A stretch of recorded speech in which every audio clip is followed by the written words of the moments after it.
정부가 퇴직급여 중도 인출 문턱을 높이기로 했습니다. 최근 퇴직금이나 퇴직연금을 중도 인출하는 사람이 크게 늘면서 이 퇴직연금의 본래 기능인 노후 대비 기능을 약화시키지 않기 위해서입니다. 취지는 좋지만 중도 인출 문제보다도 수익률이 더 문제라는 지적도 끊이지 않고 있습니다. 자세한 내용 키움 에셋 플래너 남영우 팀장과 이야기 나눠보겠습니다. 어서 오세요. 어서 오십시오. 안녕하세요. 팀장님, 지금 이제 정부가 그 퇴직연금의 중도 인출을 좀 제한하겠다, 네. 그러니까 좀 어렵게 하겠다라는 얘기인 것 같은데, 네, 맞습니다. 좀 내용을 한번 알려주셔야 좀 이해가 쉬울 것 네. 같거든요. 일반적으로 이제 퇴직금은 근로자가 퇴직 이후에 돈을 지급받게 되는 경우잖아요. 그렇죠. 근데 이제 재직 중에 결혼을 한다거나 아니면 이제 혼례, 이제 장례 비용이라든지 아니면 질병 그리고 주택 구입을 한다든지 목돈이 아니면 좀 필요한 경우네요. 목돈이 필요할 때 중간 정산을 해왔었잖아요. 근데 이 중간 정산을 했을 때 무분별하게 중간 정산을 하다 보면 내 노후 자원이 고갈되는 거니까 이걸 그렇죠. 중간에 한번 막았었습니다. 그래서 퇴직연금 제도라는 걸 또 시행을 하면서 네. 의료비를 6개월 이상 썼을 때 혹은 내 생애 최초 주택을 구입했을 때 전세 자금을 필요를 했을 때 그때만 중간 정산을 허용했었는데요. 앞으로는 의료비 부분에 대해서 예. 연봉의 8분의 1, 즉 12.5% 이상 지출을 했을 때만 중간 정산을 허용하겠다는 방침입니다. 그러니까 예전에는 소득 기준이 없었는데 소득 기준이 그냥 없었죠. 해줬는데 네. 이제는 연봉의 12.5%를 병원비나 이런 것들이 넘을 때만 중간 이제 정산을 중도 인출을 허용하겠다. 하겠다. 네, 맞습니다. 뭐 역으로 그러면은 지금까지는 중도 인출하는 사례가 많았기 때문이라고 봐야겠네요. 그렇죠. 예전에는 이제 주택도 있었고 뭐 혼례도 있었고 장례 비용도 있었지만은요. 예. 최근에는 이런 퇴직연금으로 바뀌면서 DB형 계좌에서는 중간 정산이 아예 안 됐었습니다. 예. 그래서 DC형으로 바꿔서 중간 정산을 했었고요. 그리고 이제 파산 선고를 신고할 경우도 있죠. 개인 네네. 회사이나. 그럴 수도 있겠죠. 네, 그때도 이제 중간 정산을 허용을 했었고요. 근데 가장 중요한 건 중간 정산을 허용했을 때 네.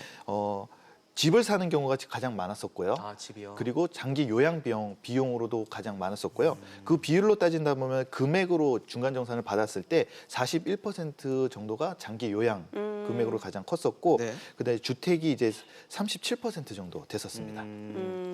두 개가 합치면 한 80% 정도가 되니까 사실 거의 대부분이 거의 이쪽으로 쓰이는 대부분 두 거네요. 가지 경우가 많았었죠. 집하고 요양비 같은 네, 경우로. 맞습니다. 사실 뭐 정부가 이렇게 문턱을 높인 거는 의도는 알 것 같아요. 노후소득으로 받아야 될 퇴직연금인데 네. 이게 중간에 빠져나가면 아무래도 노후 대비가 좀 약해지다 보니까 이걸 하겠다는 건데, 사실 노후소득이라는 건 본인의 개인의 문제인데 이걸 왜 정부가 나서서 관여하느냐라는 지적도 있을 것 같거든요. 어떤 부분은 이제 국민연금을 뒤로 늦추지 않고 조기 수령하시는 분들도 있어요. 그렇죠. 그래서 내가 좀 빨리 받겠다 하시는 분들도 있고요. 네. 근데 중간 정산을 빨리빨리 하다 보면 예. 내가 노후 자원이 고갈되다 보니까 내 소득이 줄어들어서 아무래도 정부에서 지원을 해줘야 되는 경우도 있겠죠. 네. 그러니까 돈이 더 나가니까 이걸 막겠다라는 생각이 듭니다, 저는요. 그럴 수도 있겠네요. 정부가 어차피 나중에 돈을 쓰느니 네. 이걸 막아놓고 나중에 노후 자금을 제대로 받을 수 있게 하겠다, 뭐 네. 이런 얘기인 건데. 그런 게 의심이 되는 거죠.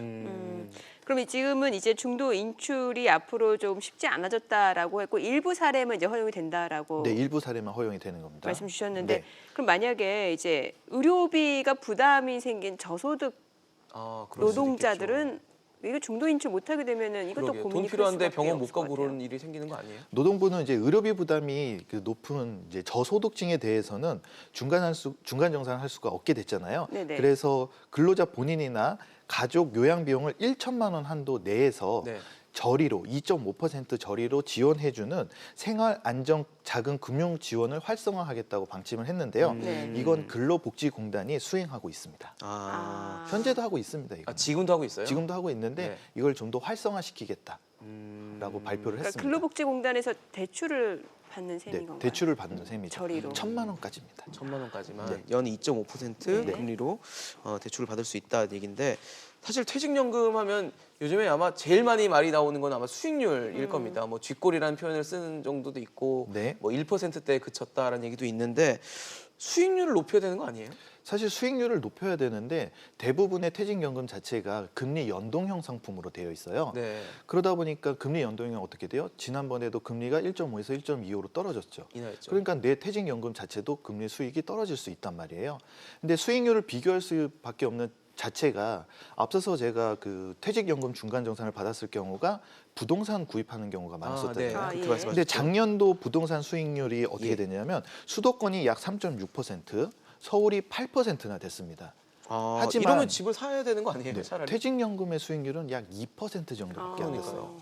그래서 차라리 중간정산을 받더라도 나는 부동산에 투자를 하겠다. 그러게요. 그렇게 해서 수익률이 쥐꼬리다. 이런 그러네요. 표현이 나오게 되는 거죠.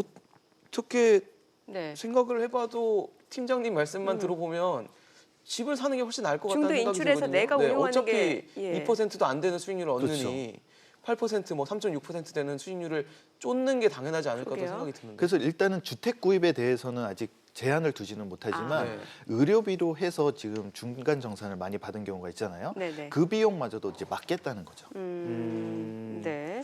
지금 어찌됐건 금리 연동형 상품이 많다 보니까 이런 수익률이다라는 말씀 주셨는데 네. 지금 일단은 이제 내년에 추가적인 금리 인하가 뭐 거의 기정사실화되고 있어요. 그러면은 퇴직연금 수익률 자체가 더 떨어질 수도 있다라는 얘기로 해석이 되거든요. 지난 3분기 은행의 그 퇴직연금 수익률을 살펴보면은요. 예. 네. 원리금 보장형이 90%나 돼요.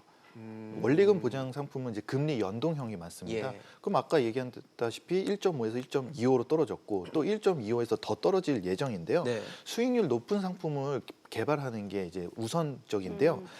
그렇기보다는 정부에서는 이 수익률을 높이기 위해서 디폴트 옵션이라든지 네. 네. 기금형 퇴직연금 제도를 추진을 도입하고 있습니다. 네. 그게 구체적으로 뭔가요? 네, 그 기업형 퇴직연금 제도는 네. 기업과 이제 노사가 이제 전문가로 구성된 금융위원회를 하나 만들게 되는 거예요. 예. 그래서 퇴직연금을 외부 전문 기관에다가 맡기는 겁니다. 아. 그래서 외부 전문 기관이 혹시라도 내 수익률을 많이 못했다, 수익률을 높이지 못했다, 그러면 다른 기관을 들고 들어오는 겁니다. 그러니까 나는 이 외부 기관은 수익률을 어떻게든 높이기 위해서 열심히 하겠죠. 그렇겠네요. 그래서 이 수익률이 낮아지면 우리는 당신과 이제 그만할 거야. 다른 기관을 데리고 올 거야. 그렇게 해서 수익률을 높이게 하는데 이걸 지금 국회 차원에서 막고 있어요. 지금 시행이 되고 있는 게 아니라 시행이 되고 있는 게 국회에 아니라 계류가 돼 있는 계류가 돼 상태군요. 있는 상태입니다. 왜냐하면 주식에 너무 투자를 하게 되면 네. 위험 손실이 있다. 아. 그것 때문에 지금 막고 있습니다. 그러면 국회 발목이 잡혀 있다면 뭐 국회 통과 안 되면 아무것도 안 되는 거 아니에요? 계속 저금리형 상품밖에 할 수밖에 없는 거죠. 그러니까요. 근데 수익률 못 높일 거 아니에요, 그러면? 그러면 내가 스스로 공부를 해서 예. 해외 펀드에다가 투자를 한다든지 본인 스스로. 네. DB형 자체는 원리금 보장형이 많기 때문에 예. 수익률이 어차피 낮아질 수밖에 없어요. 예. 하지만 DC형 같은 경우에는 해외 펀드를 편입을 할 수도 있습니다. 아. 그러면 결국은 DC형은 그 기업에서 책임을 지는 게 아니고 근로자 본인이 책임을 져야 돼요, 스스로. 예. 하지만 해외 펀드라든지 국내 주식형 펀드라든지 손실이 날 수 있는 가능성이 있겠죠. 그렇죠. 예. 그런데 이거를 내가 스스로 관리를 할 수 있느냐 없느냐, 이 부분은 차이입니다. 그렇다면 말씀하신 디폴트 옵션 뭐 이런 것들은 지금 국회 통과 가능성이 아예 없는 상황인가요? 더불어민주당에서는 이걸 빨리 상정을 시켜서 네. 통과를 시키자고 얘기를 하고 있지만 네. 또 자유한국당에서는 야당에서 이분은 반대를 하고 있군요. 야당이 반대를 하고 있습니다. 또 이게 원금 손실 가능성이 있다고 네, 하면 맞습니다. 그때 문제가 또 생길 수 있으니까 그렇죠. 아마 그 그 부분을 부분 고려하는 때문에 것 같아요. 자꾸 반대가 이루어지고 있습니다. 예, 결과적으로 그럼 개인이 이 DC형으로 전환을 해서 좀 운용하는 게 더 수익률 측면이 좋을 수도 있다는 얘기네요. 수익률 현재로서는. 측면이 좋을 수도 있고요. 예. 이제 퇴직연금 같은 경우에는 관리를 잘 해야 되는데 네.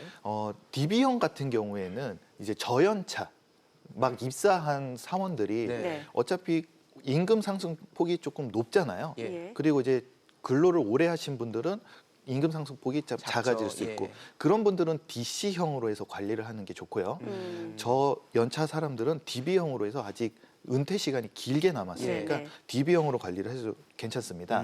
하지만 이제 DC형이라고 해서 내가 스스로 관리를 해야 되는데 네. 요즘같이 성장 시대에는 네. DB형으로 다시 바꾸셔서 네. 은행 금리 상품으로 가셔도 나쁘지는 않아요. 음. 그렇다고 해서 또 주식형 상품이 또 나쁜 건 아닙니다. 네. 또 해외 펀드를 추가를 할 수가 있기 때문에 편입할 수 있다고 네, 편입할 수 있기 말씀하셨죠. 때문에요. 예. 그러면 국내 주식이 불안하다. 예. 하시면 해외로 도망가셔도 되는 거고요. 음. 해외로 도망가면 어디로 도망가겠죠?